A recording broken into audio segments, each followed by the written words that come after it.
Well, this axle was quite mangled. The bearings just started falling out. It's literally destroyed this side. You can see it's chewed up there. Absolutely destroyed over here. We'll get that dealt with.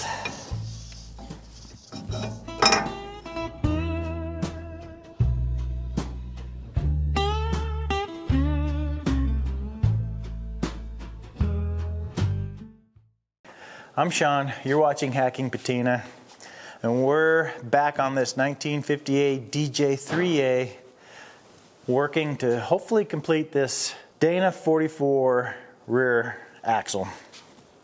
The previous episode you saw me tear it down, dismantle it, and it had everything bad. It had bad seals, bad bearings, a bad axle thanks to me, bad shocks, bad springs, you name it, it was bad. Today, we got some parts. We're gonna reassemble that and hopefully finish that rear project up. We got new backing plate and brakes that I had on the shelf from a previous project that I ended up doing a disc brake conversion on. We're gonna keep drum brakes on this. Got new inner seals for that Dana 44. We got some new Timken bearings. We got new lugs. Got some Dorman lugs. We're gonna keep righty-tighties on this. We're not going lefty-righties or lefty-tighties. Keeping it standard. The previous owner, I think his grandkids, busted off 3 of the 5 left side studs trying to remove it, going the wrong way. Don't need that to happen for any other person working on this in the future. We've got a new axle, thanks to me tearing apart the old one. And here's the Timken bearings. We already pressed that on. If you haven't seen it, I got a new 12-ton shop press that I used to press these Timkens onto this axle. It was pretty cool. That was my first time. We've got the new outer seal bearing, or not bearing, but seal and gasket kit from Crown. We've got KYB XLG shocks we're gonna put on this. They're a little better than the OEs. We got a new used 10-leaf spring versus the 8-leaf spring that was on there before, with new bushings included. Some U-bolts, leaf spring, greasable bolt. Got our work cut out for us just to get that rear end finished up. Let's get it wrapped up today. Again, so I can move a little closer to getting the brakes working. Let's dig in.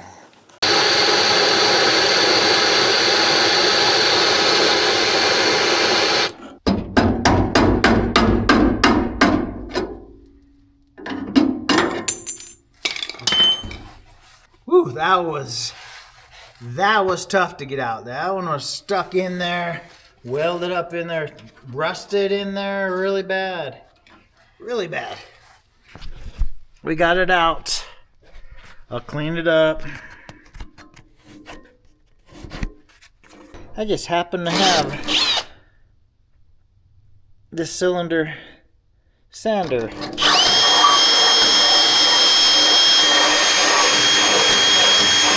Clean that hole right up. Let's get this assembled up. I'm going to use a little bit of this copper anti-seize. I'm tired of this stuff always sticking. If not for me, in years to come, be for the next guy. Get this stuff out a little easier. Okay, we're just gonna wipe a little bit in there just to prevent that corrosion in the future.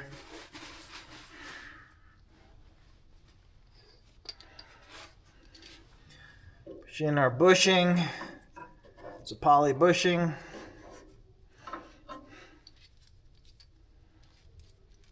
A greasable bolt. The bushing, I'm going to apply a little bit of this copper anti-seize on there. Just to help a fella out in the future. That's all. Okay.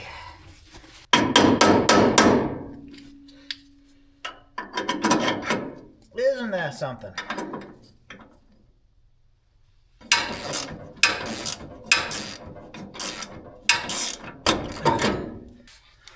Okay, we're going to add this leaf spring, greasable leaf spring bolt here.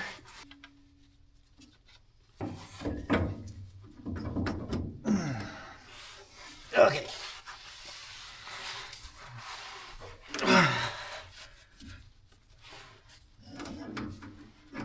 Get in there. Get up in there. Get up in there. Get yourself up in there.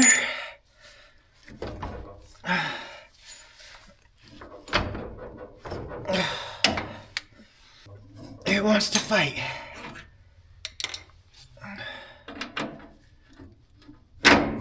There we go. Go on. Go on through.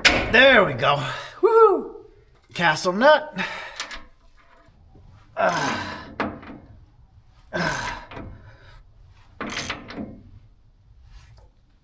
Alright. That is on there.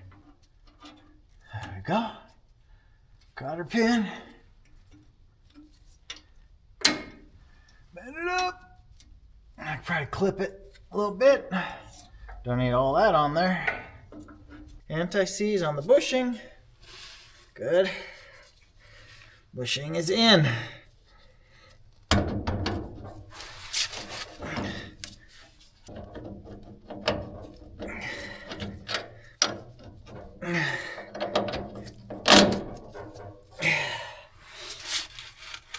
That's tough. That's tough. All right, we got it through.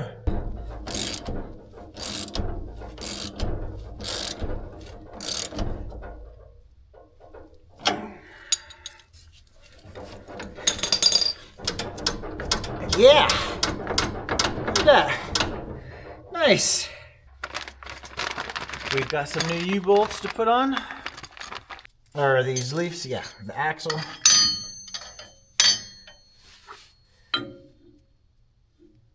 Okay, I'm gonna drop the axle down, meet up with the spring.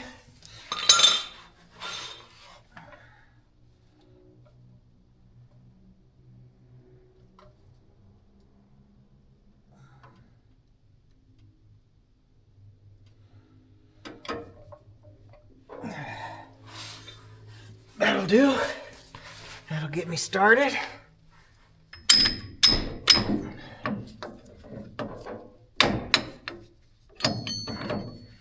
Line the hole up with the bolt. Spring bolt.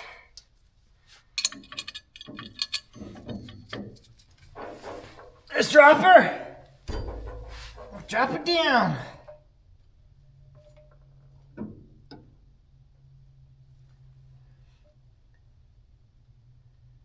Very good. Okay, we're gonna put on some KYB gas shock absorbers, the Excel Gs. They're a step up from the Monroe OEs. Make sure you prime these things before you install them. Push them up and down a few times. Get the bubbles out, the juices flowing before you just go in and put them on. I'm gonna put just a touch of grease.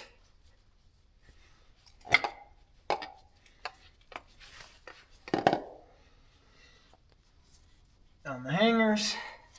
Mount the shock.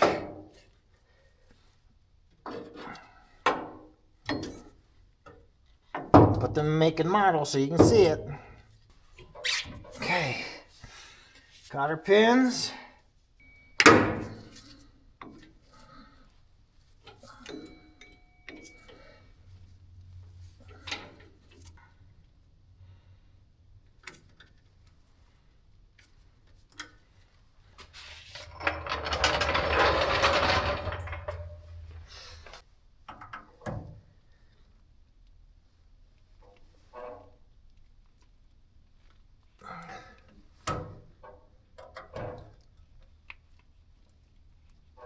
All right, let's get this Dana 44 10 spline tapered axle back in there. We've got some bearings pressed on there. We're gonna put a quick little recap. This is a prime example of what happens when you don't put the keyway on the right way, guys. You split these just like this. See that big old split in there? Okay. Somebody didn't do the keyway right. The bearing was totally messed up. That's the drinker side or the passenger side. This bearing was completely destroyed in there. Again, this is a recap, and I had to weld on this castle nut just to extract this axle. Obviously, it was destroyed, and I picked up the new drinker side axle. So what we're doing today is we're going to put in the seal, we're going to shim the bearings, the axle, we're going to put in the 10 spline axle, we're going to shim the bearing, we're going to put on the backing plate, we're going to put on the grease dripper and all that stuff. So let's get at it. I am really behind time, so I need to press this forward and get moving. So let's do it. Let's put in the outer seal. I've been kind of liking this copper anti-seize here. It's a high temperature.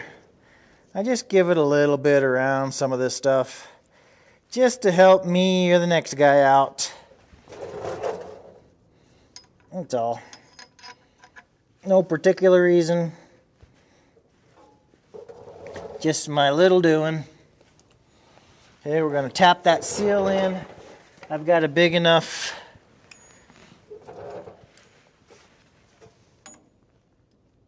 socket to reach around that.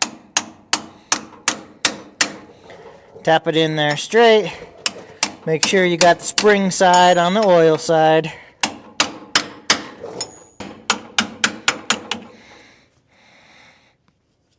Okay, the seal. We got the seal in there.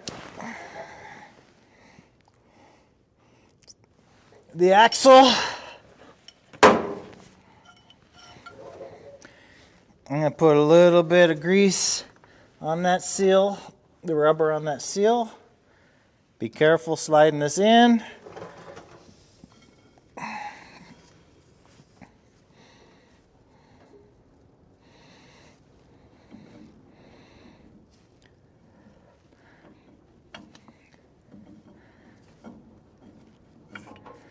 There it goes. Nice. We're going to tap the cup on.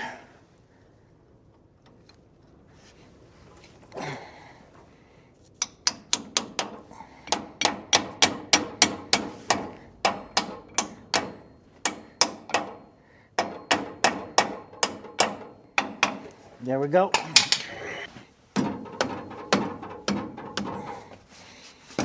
Let's get that all the way in there so that we can get that cup all the way seated.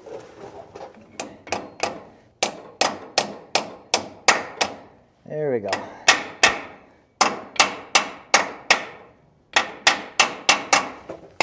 Now these two axles on both sides will touch one another. I mean, there's a spacer and whatnot inside the diff, inside the pumpkin there, but when we're setting the play on these, it's 1,000 to 6,000ths play once we get these.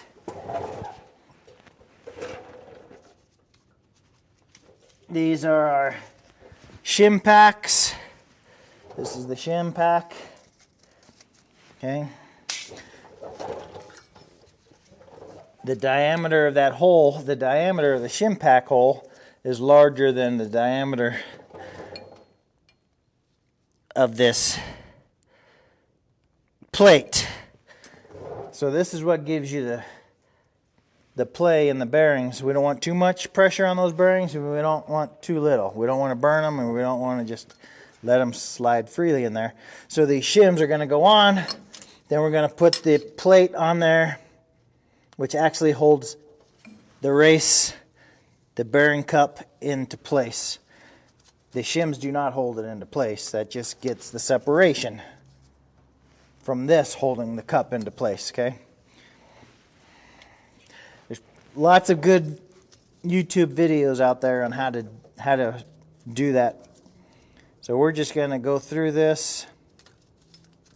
We got to put something in there. This, now when I took this off, it didn't have any shims. It just had this washer plate or this backing, this plate here. There were no shims in it. If that was why it destroyed the other axle, the other side, the drinker side, could have been, I don't know. They obviously tried to get into it before in the past. There's a new pin, if you watch the previous version of the disassembly of this.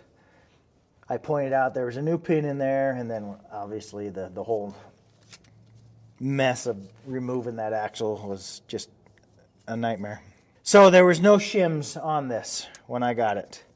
So I don't know if we're going to need shims or not, but we're going to just kind of take a look. And what I do on my shims, all this stuff is potential, you know, little grease leaks. So I put a little copper spray on my shim packs. It's kind of like a real thin gasket, if you will. And I'm going to put a little bit of ultra black gasket maker, oil resistant, right around here. So when I put this right around here, so when I put this on, it's got a little bit of a gasket on there. I don't know. I saw that done from some pros out there. So I'm just kind of following along with what some fellows that I trust out there do. I'm not recreating anything here, that's for sure. Let's start with, I don't know, 2 shims? I'm guessing. I am totally guessing. And I don't have a measuring tool like some of the experts have. We're going to go by feel. I just don't have all the tools some of these guys have out there. I enjoy doing this stuff, and I do the best I can, like many of you guys out there. So we're going to just temporarily do this. We're going to shim it right now before we put the backing plate on, and just get a feel for this. I'll put a couple of these nuts in. We'll put 3 of them in. We'll tighten these down. And we'll go do the same on the other side. We'll knock these together. We'll see what kind of play we got. Well, you can see that's bound up. That's not even moving. Let's take that off. I tap these both in, both sides.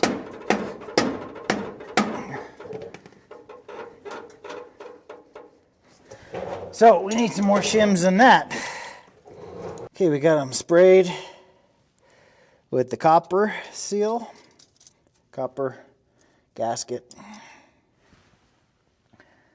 Got my, took the time to get the needed shims. I got 6 per side. Remember, this had none when I got it. Make sure you line this bottom drip hole up. That drip hole on the bottom doesn't take a screw. It's open and it goes into the drip plate, so on and so forth. Wherever that is, got it up on the shelf. Okay, I also coated this put a little bead on here. Just trying to guide any leaked fluids to go into the grease catch. Again, this has the third hole on the bottom. That's your grease route hole. We have our kit, 2 gaskets, and the outer seal. Apparently they put a lot of extra holes in there for other things. Okay. Again, make sure your gasket has the open hole in the bottom, because that's going to go into this little catchy drain right here. Keep it off your brakes if it does leak. Seal. Don't forget your third hole. Let's put a little grease on there.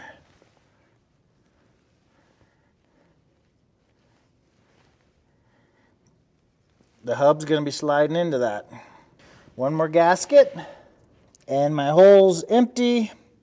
Verify that's good. And the last bit, add your lock washer.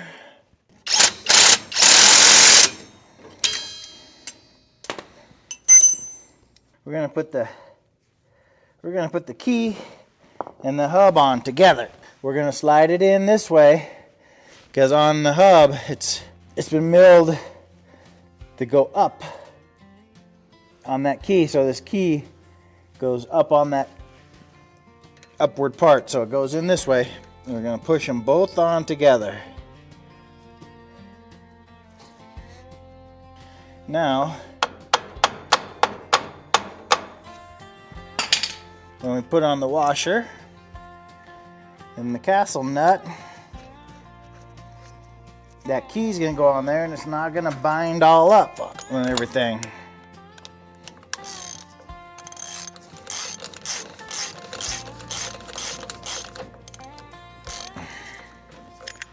Okay, it's going to push it all in there together.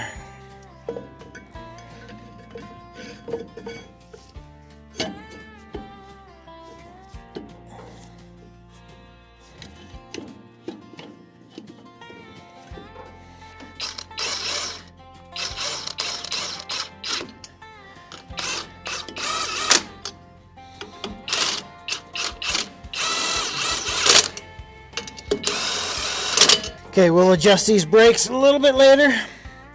I'm gonna go do the other side. I have to torque this down, this nut, close to 200. I've used this crowbar in here to hold it for me.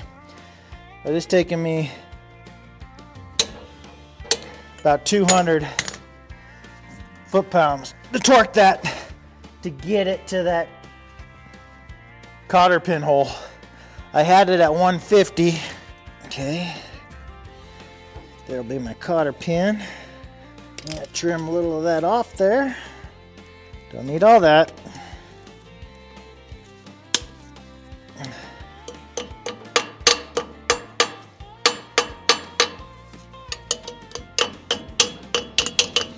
There we go.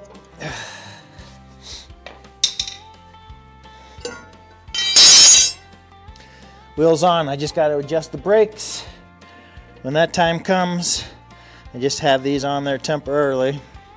I can probably get those off anytime. I'm waiting for the axle nut for the other side to arrive in the mail. But that's it, guys, for this.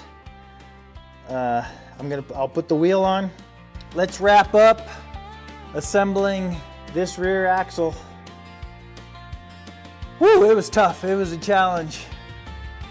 There was times I was like, why am I doing this? But then you remember kind of why you're doing it. So thanks for watching, guys. If you haven't subscribed, please subscribe. Hit that subscribe, hit the bell. Let me know that you enjoy these videos. Appreciate it. Till next time.